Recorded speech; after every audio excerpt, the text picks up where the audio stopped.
بسم اللہ الرحمن الرحیم۔ اللہم صلی علی محمد وعلی آل محمد۔ شروع اس رب ذوالجلال کے نام سے جو تمام جہانوں کا مالک ہے۔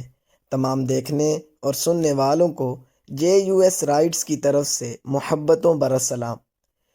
اللہ تعالیٰ قرآن مجید میں ارشاد فرماتا ہے، وہی تو ہے جو سونے کی حالت میں تمہاری روح کو قبض کر لیتا ہے اور جو کچھ تم دن میں کرتے ہو اس سے خبر رکھتا ہے، پھر تمہیں دن کو اٹھا دیتا ہے تاکہ یہی سلسلہ جاری رکھ کر زندگی کی مدت معید پوری کر دی جائے۔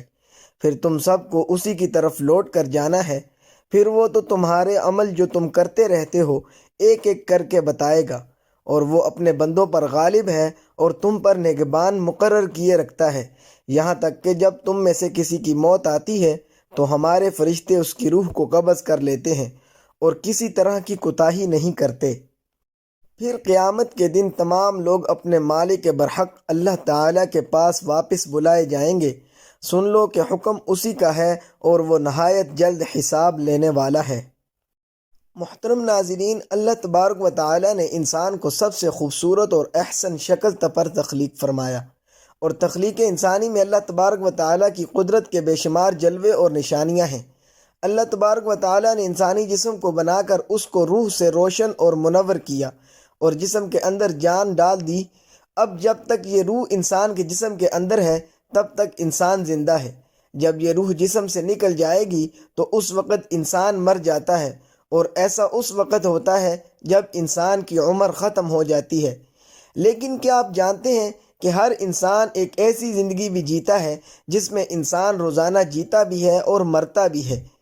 آج کی اس ویڈیو میں ہم آپ کو اس کے بارے میں بتائیں گے کہ کس طرح انسان مرتا اور روز زندہ ہوتا ہے، اور کیا آپ جانتے ہیں کہ جب انسان سو جاتا ہے تو اس کی روح کہاں چلی جاتی ہے، اور انسان خواب کے اندر جو کچھ بھی دیکھتا ہے کیا وہ سچ ہوتا ہے یا جھوٹ، اور نیک لوگوں کی روحیں سونے کے بعد زیادہ تر کہاں کا سفر کرتی ہیں اور برے لوگوں کی روحیں سونے کے بعد کہاں کا سفر کرتی ہیں؟ محترم ناظرین، ان تمام تر سوالات کے جوابات قرآن و حدیث کی روشنی میں آج کی اس ویڈیو میں ہم آپ کو بتائیں گے، لہٰذا آپ سے گزارش ہے کہ ویڈیو کو اینڈ تک ضرور دیکھیے گا۔ محترم ناظرین، روح کی تخلیق اللہ تبارک و تعالیٰ کے حکم سے ہوئی۔ روح امر ربی ہے۔ جس طرح دنیا میں انسانی جسم کا لباس کپڑے ہیں، اسی طرح اللہ تبارک و تعالیٰ نے روح کا لباس انسانی جسم کو بنایا ہے۔ اسی وجہ سے جب جسم سے روح نکل جاتی ہے تو جسم بیکار ہو جاتا ہے۔ محترم ناظرین، روح دو طرح کی ہوتی ہیں، ایک نیک جو کہ نیک عمل کرتی ہیں، اور دوسری بدکار جو گناہ گار روح جو برے عمل کرتی ہیں۔ انسان کو جو بھی خواب آتے ہیں یا وہ خواب میں جہاں کہیں بھی جاتا ہے، وہ اس میں انسان کی سوچ اور اعمال کا دخل ہوتا ہے۔ اگر نیک روح ہو تو اس کے خواب بھی نیک آتے ہیں اور اس کو خواب کے اندر نیک لوگوں کی زیادت ہوتی ہے، جیسا کہ حضور صلی اللہ علیہ وسلم کا دیدار ہونا، یا صحابہ اکرام کا یا اولیاء اکرام کی زیارت نصیب ہونا۔ محترم ناظرین، اسی طرح نیک روح جب خواب میں کہیں سفر کرتی ہے تو اس کا سفر بھی نیک ہوتا ہے اور وہ خواب میں نیک چیزوں کو دیکھتی ہے، اور جو بدکار روح ہوتی ہے وہ پورے لوگوں کی طرف مائل ہوتی ہے۔ ایسی روح پر شیطان کا قبضہ ہوتا ہے۔ ایسے لوگوں کو جو بھی خواب آتے ہیں وہ شیطانی ہوتے ہیں، اور ایسے لوگوں کے خواب کے قابل قبول نہیں ہوتے۔ دوستو، جب انسان سو جاتا ہے تو اس کی روح جسم سے نکل جاتی ہے اور سیر کرتی رہتی ہے، لیکن اس کا تعلق جسم سے نہیں ٹوٹتا، اس کا تعلق جسم سے باقی رہتا ہے۔ روح بہت طاقتور ہوتی ہے۔ اگر یہ روح اللہ تبارک و تعالیٰ کی عبادت اور اس کے ذکر کے ذریعے اس کا قرب حاصل کر لے تو روح کے پاس اتنی طاقت ہوتی ہے کہ وہ اپنے جسم کو جہاں چاہے اڑا کر لے جا سکتی ہے، اور یہ معاملہ انسان کی پاکیزگی اور نیک اعمال پر منحصر ہوتا ہے۔ روایات میں آتا ہے کہ ایک مرتبہ حضرت علی رضی اللہ تعالی عنہ جمعہ کی تیاری فرما رہے تھے۔ جب جمعہ خطبہ شروع ہوا تو حضرت علی رضی اللہ تعالی عنہ نے روح کے بارے میں بیان کرنا شروع کیا۔ اسی دوران ایک شخص کھڑا ہوا اور آپ رضی اللہ تعالی عنہ سے پوچھنے لگا، اے علی المرتضیٰ شیر خدا رضی اللہ تعالی عنہ، جب انسان سو جاتا ہے تو انسان کی روح کہاں چلی جاتی ہے؟ حضرت علی رضی اللہ تعالی عنہ نے جواب دیا کہ تمہارے جسم اور ہر انسان کے جسم میں جو روح اللہ تبارک و تعالیٰ نے ڈالی ہے یہ 3 حصوں میں تقسیم ہے۔